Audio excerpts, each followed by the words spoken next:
Hello again, beautiful creators, and welcome to your monthly how-to video for January. Okay, so let's talk about how to determine who is a reptilian and who is not. Now, I will say that, as always, in anything spiritually, it's not a proven science. I can't give you 3 checklist items and say, these are the for sure 3 things.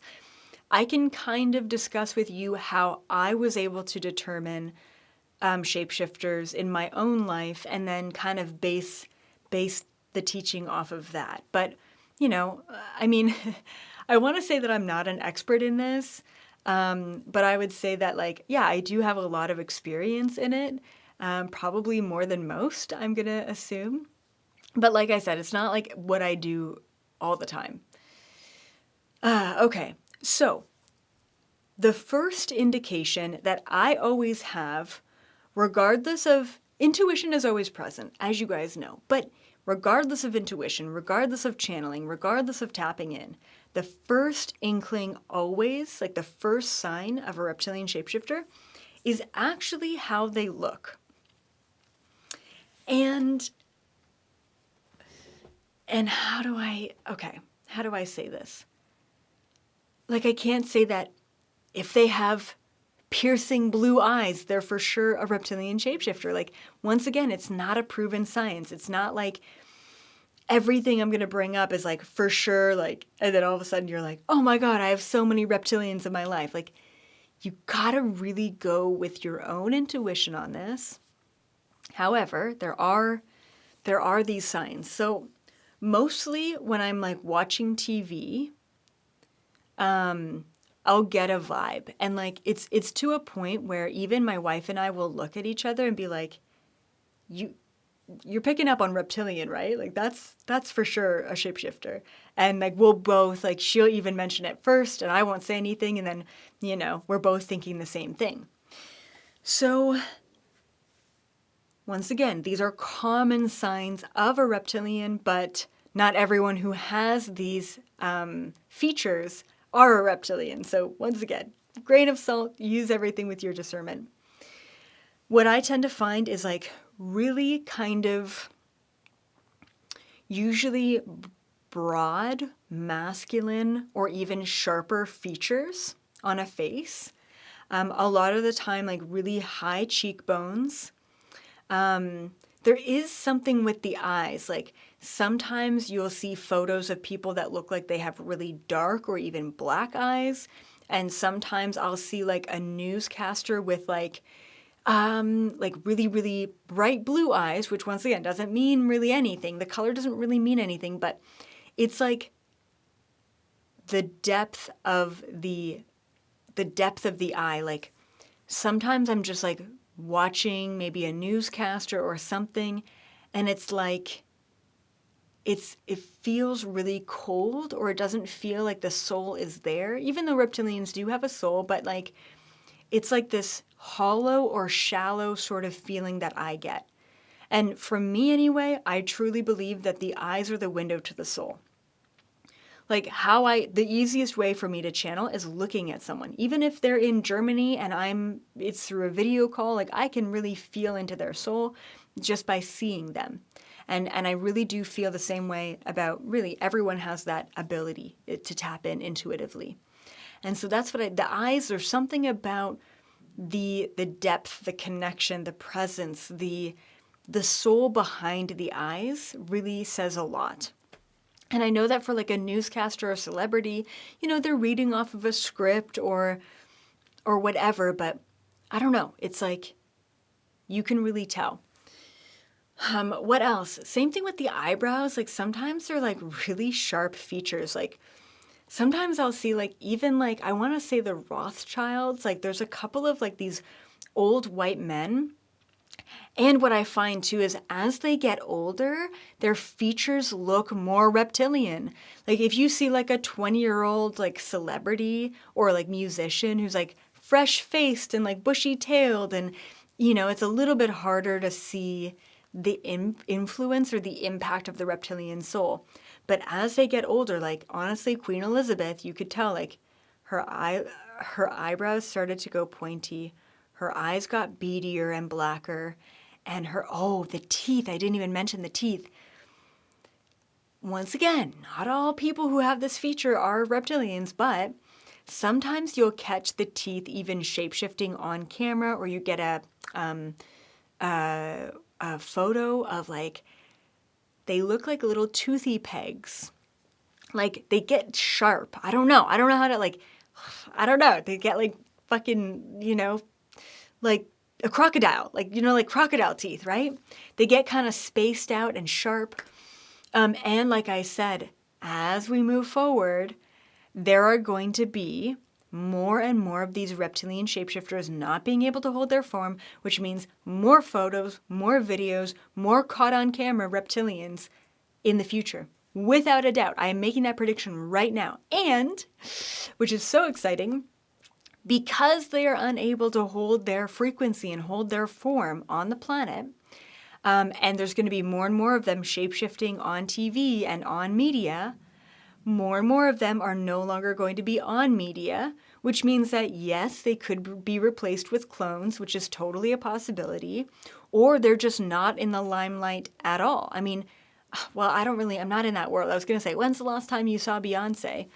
And I don't know, I'm sure she's out there. Like, when's the last time you saw Britney Spears? Someone showed me her Instagram the other day. Disturbing. So yeah, maybe we're seeing Britney Spears, but what we're seeing is the shell of a human being after all of the MK Ultra programming she's been through. You know what I mean? So this stuff is just going to be more and more apparent, or they're just not going to be in the limelight, which means that they no longer have the influence, which means that it's leaving the door open for new politicians, for new TV broadcasters, for new celebrities who are of the light. As the frequency shifts on planet Earth, we're just going to get more and more extreme extremities. Extremities? Okay, no. People are either going to be light and love or fucking dark. And I'm hoping that eventually we're going to be able to come into the middle and be like above the light and the dark and just allow ourselves to be 0-point frequency. That's the quantum state anyway. But we're going to be extreme light, extreme dark for the next 4 years before we get to that place of quantum. I mean, hopefully in our lifetime, we all get to that place of really being above it all and seeing all aspects of self within us and then all aspects of light and dark within humanity. What else did I want to mention? So teeth. So there are a couple of other things that I have heard. These aren't, maybe I've noticed it in my own life, but these are more so what I've heard from other people experiencing reptilian shapeshifters or observing reptilian shapeshifters. Like this was many, many years ago that I read this.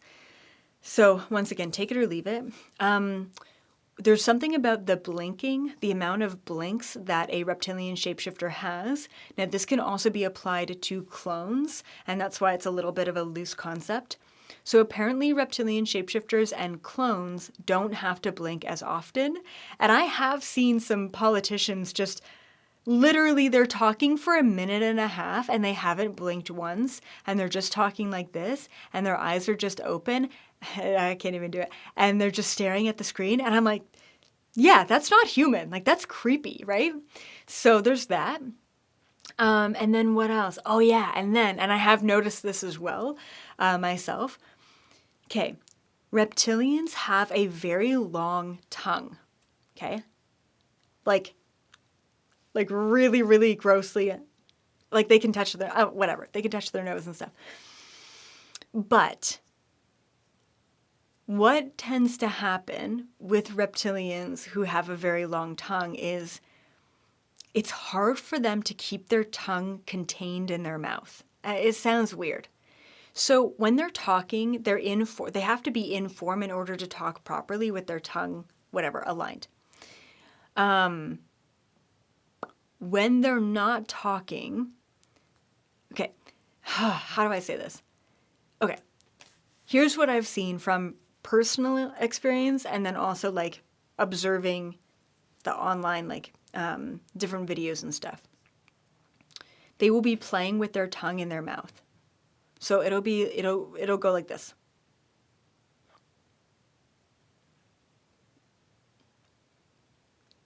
Like it almost looks like they are chewing their tongue. Now, most of the time they've got this under, like they've been trained not to do this. But sometimes in the background, you'll see, maybe the spotlight isn't on them and you'll see someone. So my reptilian ex, okay, so I did date a shapeshifter, and he always did this weird thing with his mouth. And it was like, yeah, it was like this constant, like a constant, like licking and tongue thing, okay? Didn't make that connection till after. I did see a video one time not too long ago of, it was really disturbing actually. It was of the British royal family. They were on a balcony and they were all waving and whatever to the crowd. And there were two kids, like a girl and a boy. I forget if it was the girl or the boy. I want to say it was the boy. He was maybe 6, 7 years old. And he was having a very hard time holding his form, holding his human form the whole time. Like he couldn't get a hold of his tongue. Anyway, creepy when you see it. I'm trying to think of what else. There are also like, I've heard and seen reports of this, but I don't know. So a lot of people think that there's something in the neck. Like so a reptilian shapeshifter will turn like this and they'll be on camera or whatever. And like people will be pointing out there's something in their neck that we don't have in ours. It's like a vein or something. And I get it. I've seen those videos and I've like seen people calling it out and I'm like, yeah, I mean, we have this big thing. I don't know. Anyway,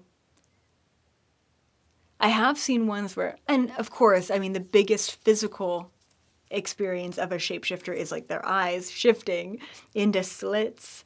Or sometimes they'll I don't know. They have like another eyelid underneath their eyelid. Obviously, that's like the biggest symptom is like you actually see them shifting. So if a shapeshifter cannot hold their form, the first thing to go is typically their eyes. And then, okay, so after you immediately like observe someone and you're like, ooh, okay, I can see it in their face. And then what you can do is tune into their energy. Close your eyes, tune into them, and ask yourself, like, what is the energy that they're giving off? Now, of course, we all should know by this point that there are some reptilians that are good, that are for the good. And, maybe you have all the signs or maybe even see them shapeshift and then you're like, okay, they're fine. They're like a good vibration.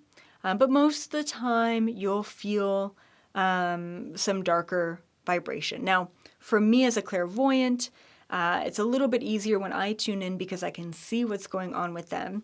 Now, typically, like I would say 9 times out of 10, what I see from a reptilian shapeshifter is I'll take a look at the person, okay? I'll take a look at their auric field and then also their chakras and just their being and their essence. And what I will see is, it's really creepy. It kind of looks like a giant gargoyle that's like perched or sitting on their back. Like typically it's like either hooked into their heart chakra or hooked into the solar plexus chakra. And it's like this dark, evil-looking entity thing that's perched on them, that's controlling them from the backside, hooked into their chakras. So, yeah.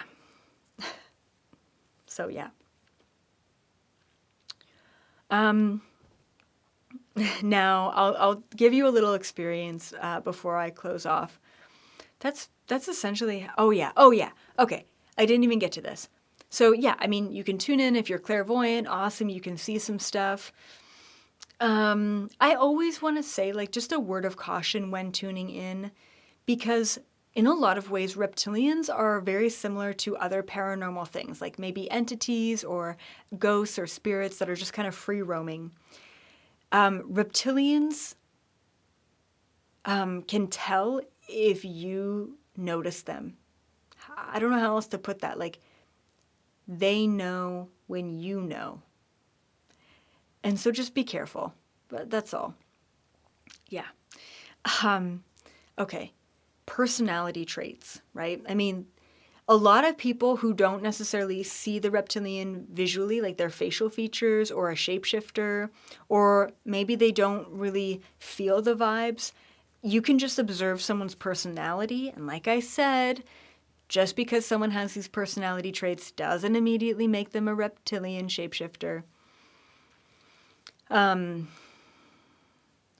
So control is the number one trait of a reptilian shapeshifter. Manipulation and control. And they usually are very, very, very good at manipulation. So reptilians have abilities that humans don't have. I mean, okay, no, I shouldn't say that. Humans have all of the abilities that reptilians have. They really do. But when you see someone with all of these abilities in a very odd way, I don't know. Once again, it's like, it's not synonymous. Like, you can't say that just because someone has this, they're a reptilian. But yeah, they have some special psychic abilities for sure. So one of the number one things that reptilian shapeshifters can do just every single time is convince you of something. If you go into a meeting and you're like, I know for a fact that the sky is blue, and you encounter a reptilian, whether that be a lawyer or a family friend or a neighbor or a whoever, like just a person on the bus or someone that you're doing business with, right? And you walk away from that meeting and you're like, wow, like, can't believe I didn't know the sky was purple. If someone is able to convince you of something and you're really shocked or surprised that you got convinced of that thing and you're like, that was weird. How could I even give that the time of day? Pretty good sign. Like, they are extremely good at like, the way that I put it after I got out of this relationship with the reptilian is like, it felt like he put a spell on me. I am not a very easily convincible person. I am very stubborn. I am very stuck in my ways. But by the end of that relationship, I was not accessing my spiritual gifts. I stopped doing all sessions with clients. I took like some of the biggest back steps in my life after being in a relationship with that person just for a year. I was so in doubt of everything that I was. I had no idea what was up, what was down, who I was, what was right, what was wrong. Everything got twisted for me. My whole reality got twisted because I got completely manipulated. But then a part of the spell casting or the manipulation that they're able to do, especially if it's a romantic partner, and I will tell you this, okay? The number one experience that I have witnessed with clients and people is that they will encounter a reptilian in their romantic relationship. And the reason why this is the case is because if you are a starseed and you have a higher than normal vibrational frequency, then you will be targeted, and that target will lead you into getting hooked in with romance, with love. It's like the number one way that the dark side, know that we can be manipulated and taken down is through our heart chakra. And the number one most vulnerable place that we can ever be in is in a romantic relationship. So immediately they will come out as the most, this is the other trait of reptilians, so charming. So charming.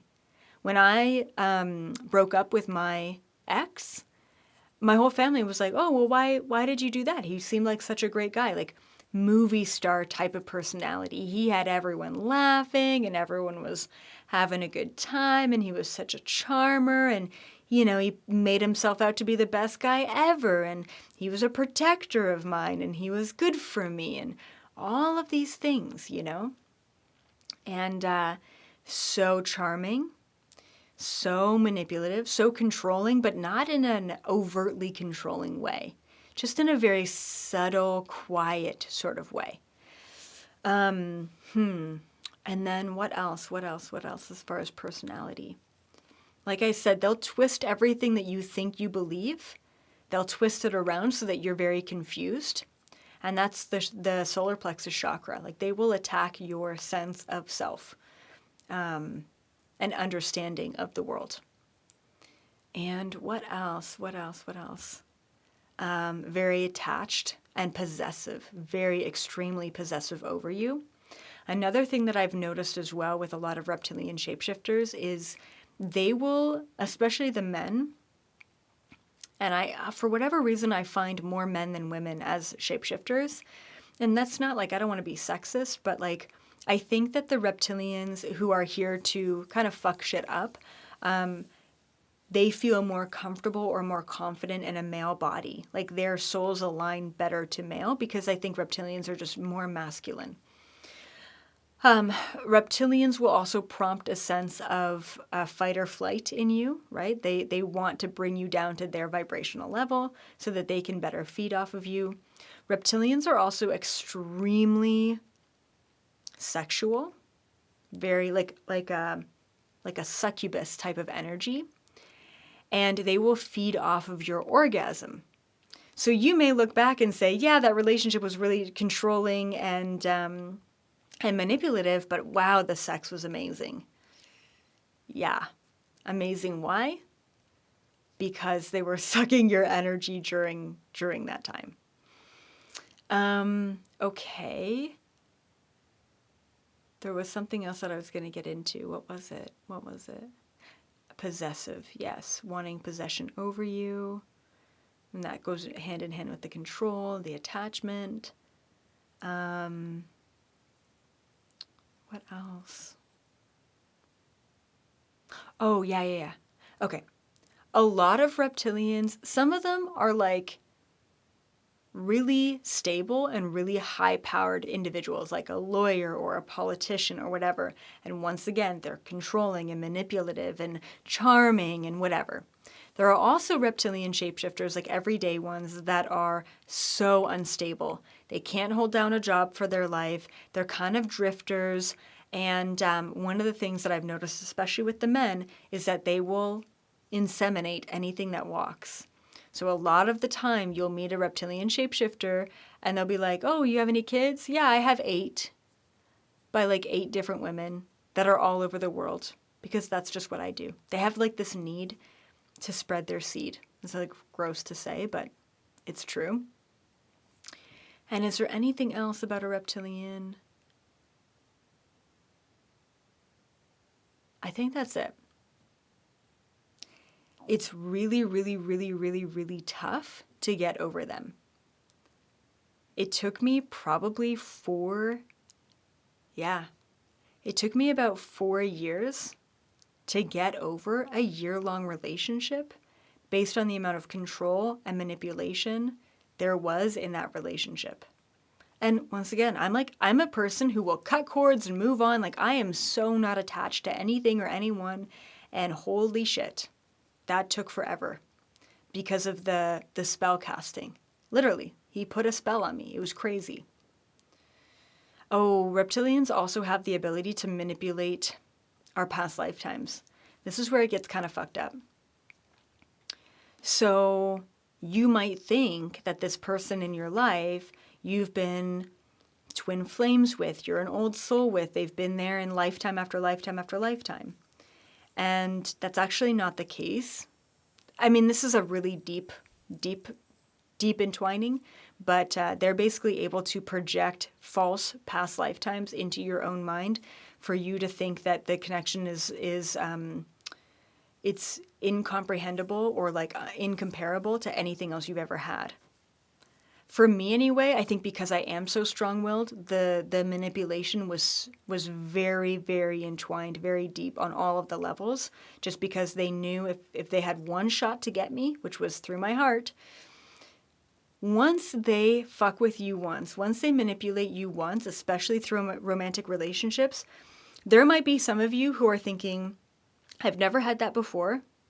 Fantastic. So just be aware of those signs and symptoms moving forward. There are some of you who are like, holy shit, EA, I know exactly the relationship that I was in. And then there are other of you who are probably thinking, holy shit, EA, I am there right now. And if you are there right now, this is your message. You've been asking the universe for a sign. This is it. Get out of it.